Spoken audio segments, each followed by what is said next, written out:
Hey guys, and welcome back to the channel.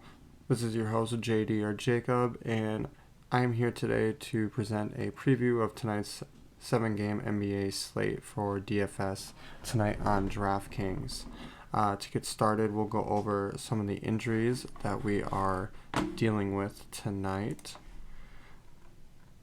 So, Giannis is questionable, but he is listed as probable. He did miss his last game, but he hasn't missed much time this year so far, so I expect him to play.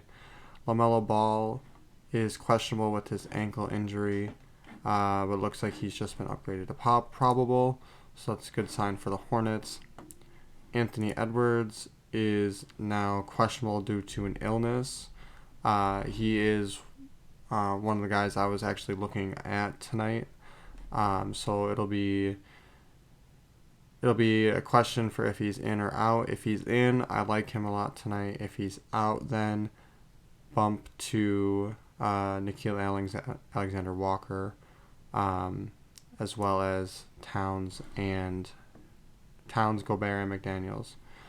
Porzingis got ruled out just a bit ago, so that'll bump up the usage for Tatum and Brown, as well as White and potentially Holiday if he's back in the lineup.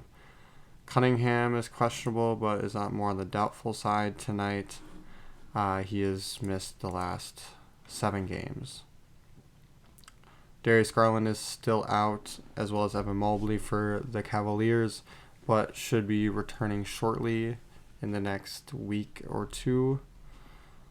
Zach LaVine is ruled out, which should have a usage bump to Kobe White, DeMar DeRozan, and Nikola Vucevic. Jakob Poeltl is still out, as well as Gordon Hayward and D'Anthony Melton. Karis LeVert is questionable tonight. Mark Williams is still out. Dante Exum is out as well again. Nick Richards is questionable for Charlotte. With that being said, the center depth could be very scarce for the Hornets, which would bump up Towns and Gobert for sure, especially if Anthony Edwards is out tonight now. Xavier Tillman, he is questionable. He has been playing some good minutes for the Grizzlies, and I like him against a struggling Toronto front court if he is in tonight. Isaiah Stewart is questionable. He was ruled out in the last game against the Bucks this past weekend, but we'll see if he's in tonight. Markelle Fultz is out for the Magic. Zach Collins is questionable tonight. If he's unable to play, the Spurs might have some depth issues at the center position, but that might mean they play Wembanyama more, which he has been trending upwards on minutes. Derrick Rose is still out. Andre Drummond is questionable, but is probable for the game tonight against the Suns. Patrick Williams is questionable, but is also probable for the game tonight. Pat Bev is questionable with an illness, but he is available. Cody Martin, questionable tonight.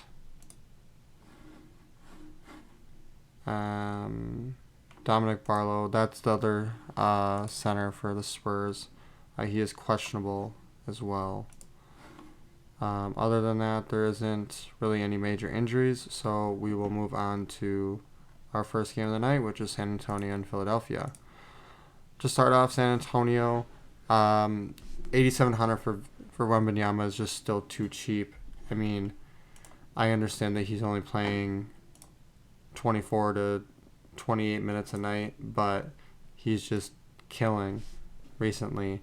50, 35, 59, 46, 50. I mean, at this price, 50 is, a great score, and he's been averaging over 50, I would say, in his last 8 games. So I know he's facing Embiid tonight, which should be a difficult matchup, but with how tall he is and the amount of steal block upside he has, as well as, getting to the line and scoring, I think he'll do wonders tonight.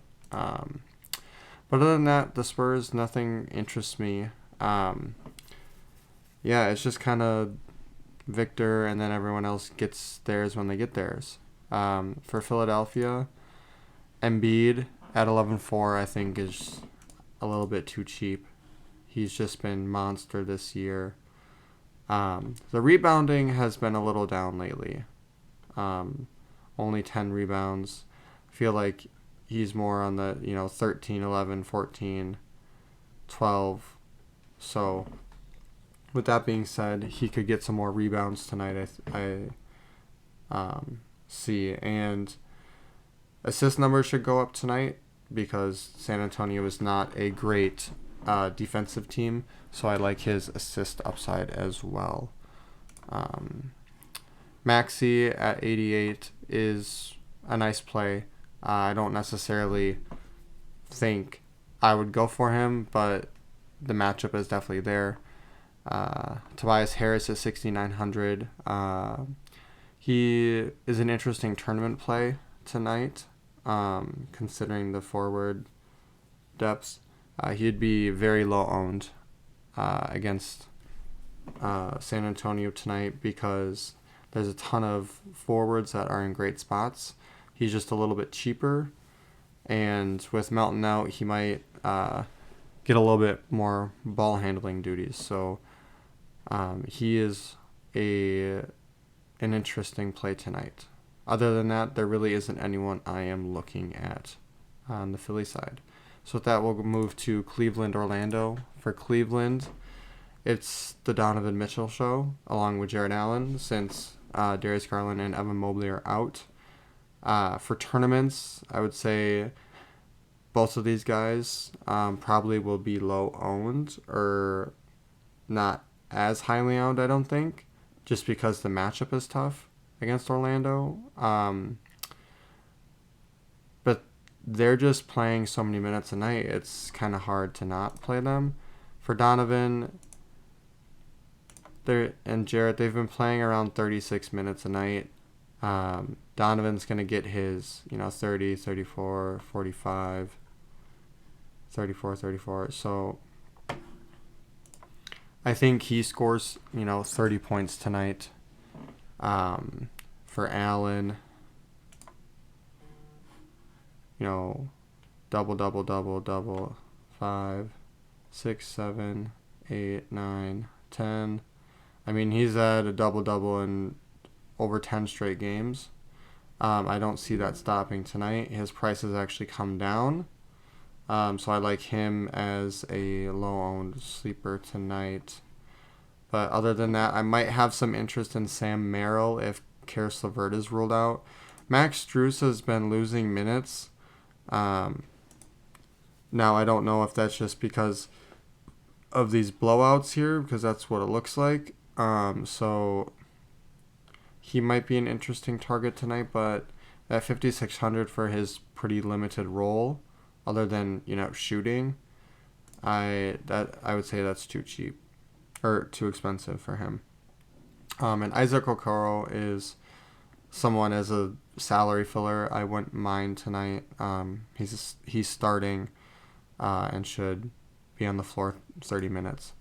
For Orlando, with Markelle Fultz out, that should open up some more minutes for Cole Anthony. And at 4,700, I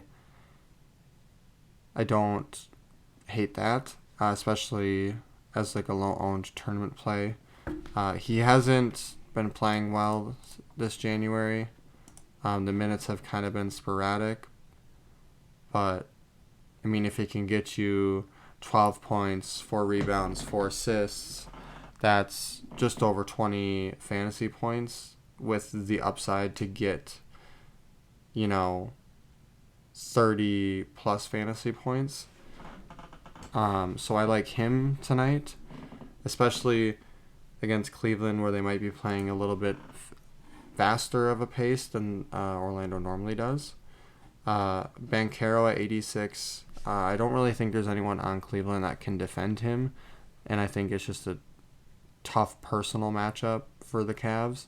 So I like Banchero tonight at 86. But that is it for Orlando. Moving on to Milwaukee and Detroit. Milwaukee is pretty much fully healthy now, which is good for them. Giannis should be returning from a shoulder injury that kept him out of the last game against the Pistons. Price-wise, for this team, there isn't anyone that is standing out.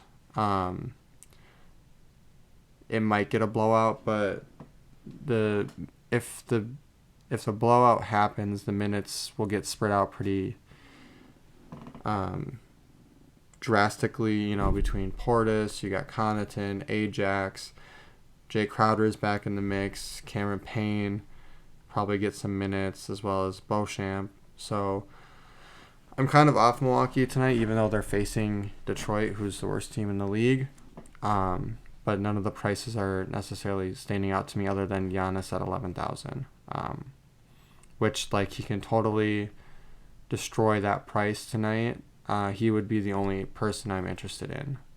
For Detroit, with Cade Cunningham being doubtful tonight, Jaden Ivey and Bojan are prime targets for me, or at least are highly on my list.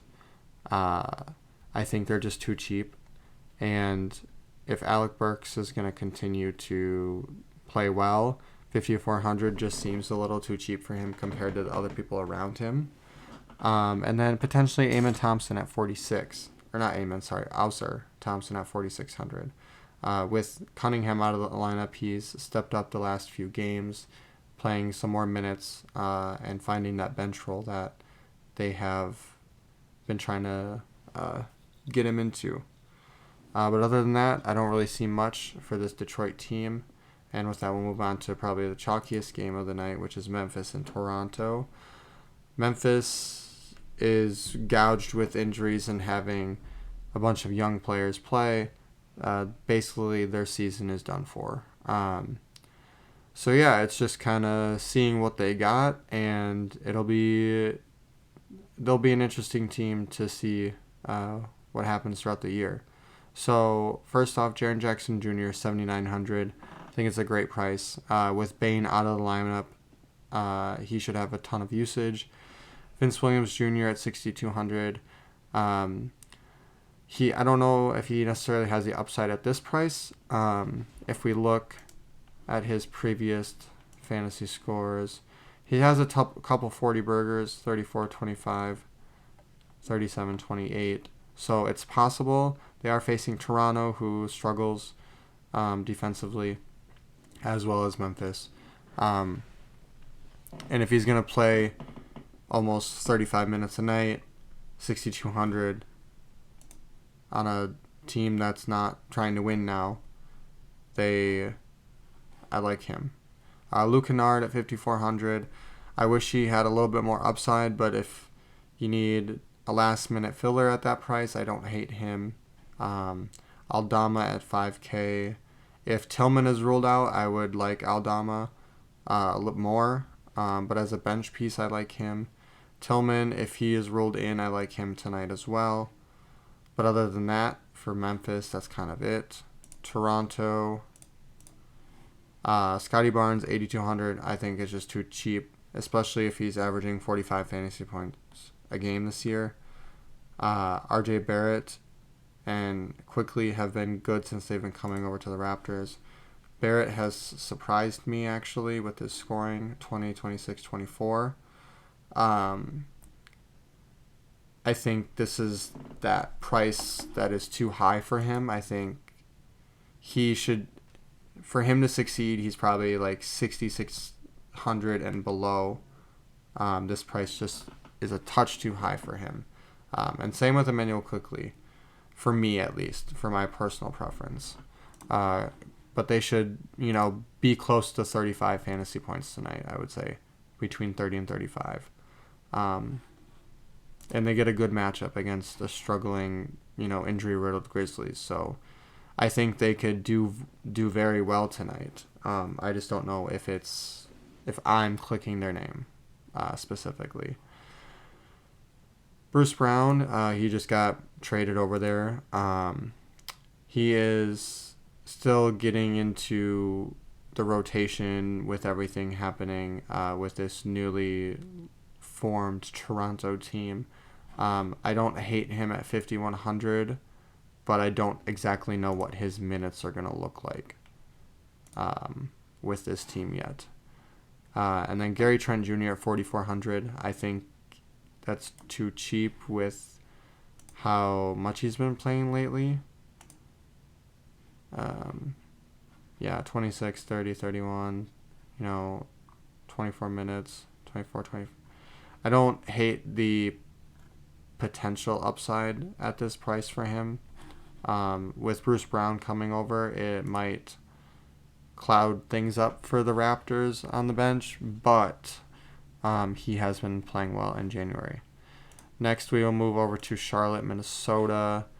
The Hornets are injury-ridden and are not a good team. I think this is a massive blowout.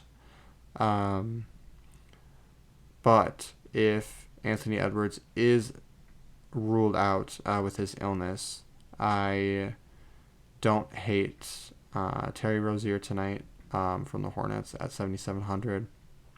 Other than that, I think this game is not competitive. I think it's more competitive if Edwards is ruled out, but if he's ruled in, I think this is a blowout. And yeah, that's no love for Charlotte other than Rozier. For Minnesota, if Edwards is ruled in, I think he's one of the best plays tonight. Charlotte really struggles against wings and wings that have high usage rates.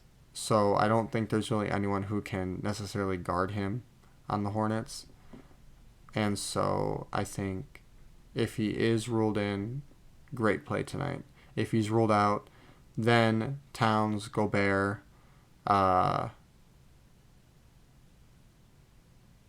would be my primary targets, with Naz Reid as well.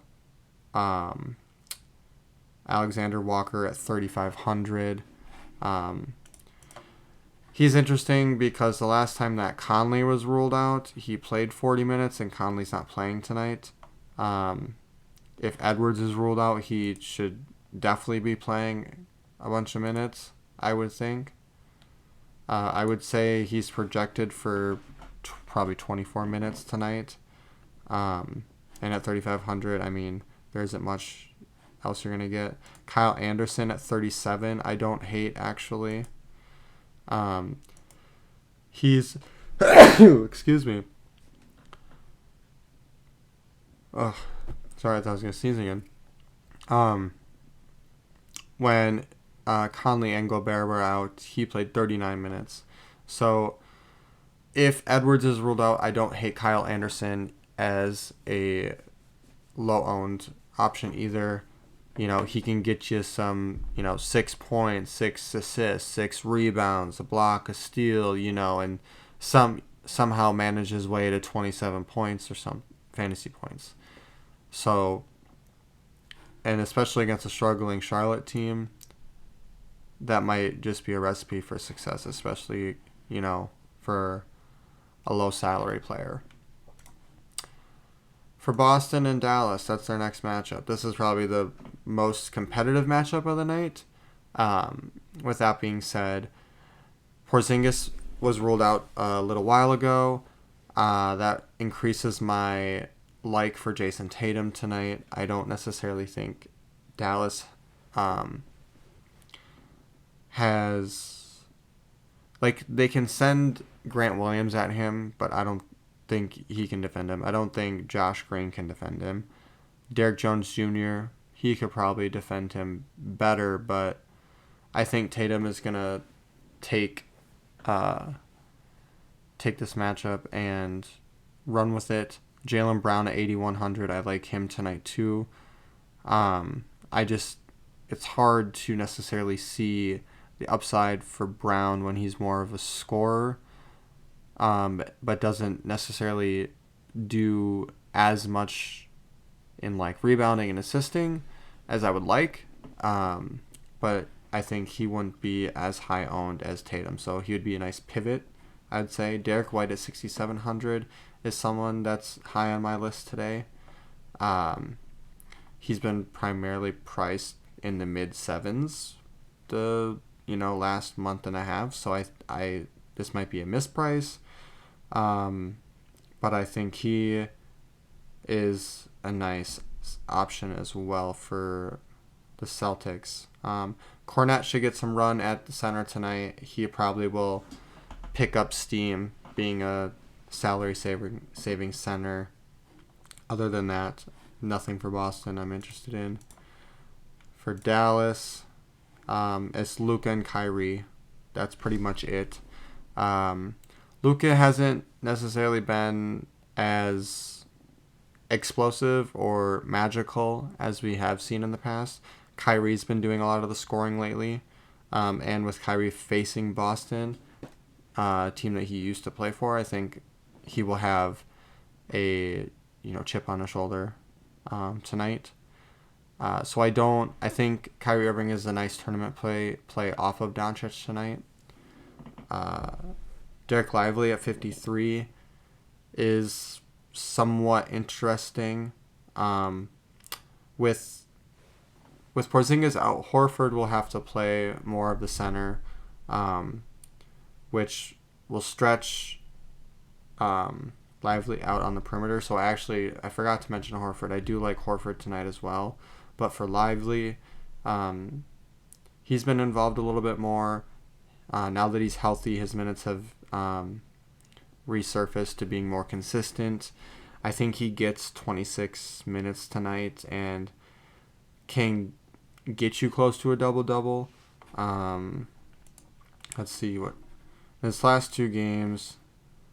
He had a double-double last game, and he had 12 rebounds in the game before. So if he can get double-digit rebounds, which when he was healthy it seems like he was doing, or close to it, he was dangerous for them.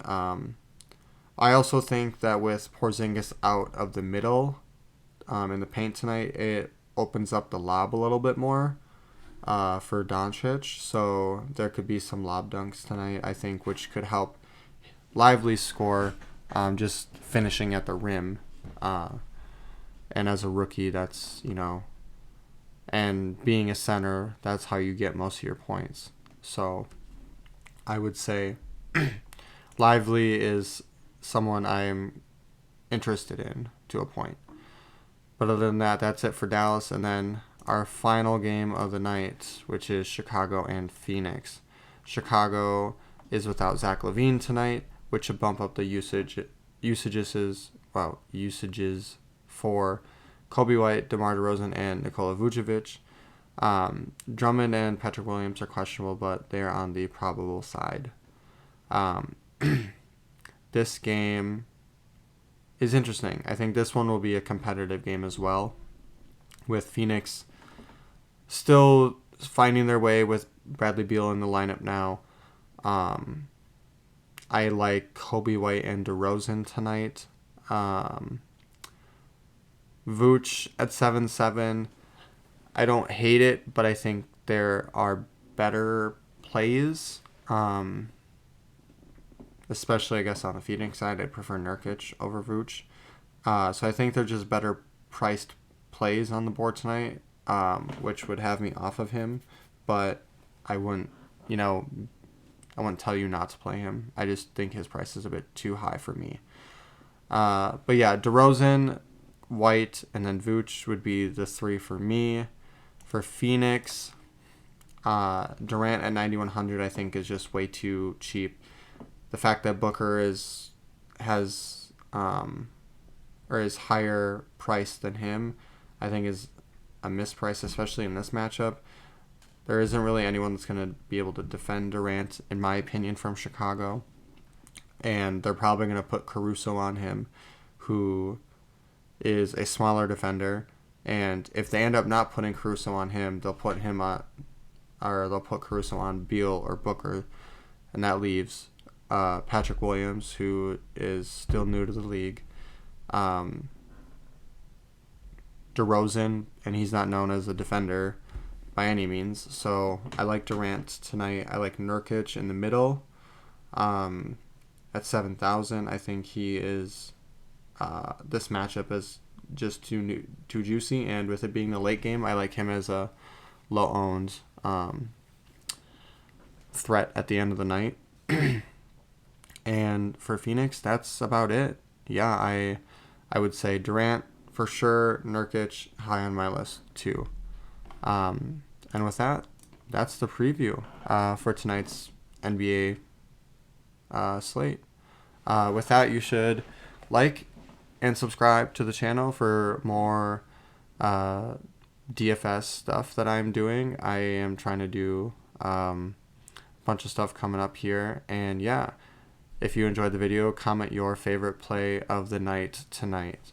Thank you for watching, and have a good rest of your evening.